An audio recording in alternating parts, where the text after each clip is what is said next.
सध्या पुण्यातील बाजारपेठांमध्ये तुफान गर्दी पाहायला मिळते। पुणेकरांची बाजारपेठेत खरेदीसाठी लगबग देखील पाहायला मिळत असून बाप्पाच्या आगमनाला अवघे 2 दिवस बाकी आहे। रविवारचा मुहूर्त साधत पुणेकरांनी बाजारपेठेत खरेदीसाठी मोठी गर्दी केली आहे। सजावटीसाठी लागणाऱ्या साहित्य खरेदीसाठी पुणेकरांनी बाजारपेठेत मोठी गर्दी केलेली आहे। तर याचा आढावा घेतला आमचे प्रतिनिधी अमोल धर्माधिकारी यांनी। पाहूया।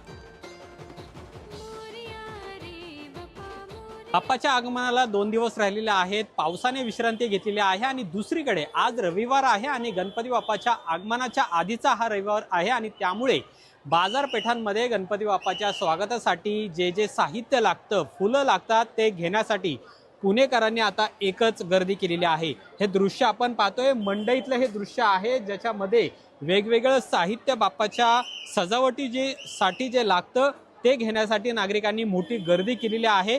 शेवटचा रविवार आहे आणि त्यामुळे अनेकांना सुट्टी असते आणि त्यामुळेच बाजारपेठांमध्ये अशा पद्धतीची गर्दी ही पाहायला मिळते। हा मंडई चौक आहे, याबरोबरच शहराच्या मध्यवर्ती भागांमध्ये जिथे वेगवेगळ्या प्रकारचे साहित्य मिळतात तिथं घेण्यासाठी मोठी गर्दी झालेली आहे। अगदी भोरेआळी असेल, शुक्रवार पेठ असेल, त्याचबरोबर हा मंडईचा भाग जिथं पाहतोय आपण की मोठ्या संख्येने नागरिक आहेत ते घराबाहेर पडलेले आहेत। बाप्पाचं मनोभावे स्वागत करण्यासाठी जे साहित्य लागतं ते सुद्धा घेण्यासाठी बाजारपेठांमध्ये गर्दी झालेली आहे आणि मंडईतलं हे दृश्य आपण पाहतोय ज्यामध्ये हे गर्दीने अक्षरशः फुलून गेलेलं आहे। अमोल धर्माधिकारी, लोकशाही मराठी, पुणे। लोकशाही मराठी ऐका, पहा, जागरूक रहा।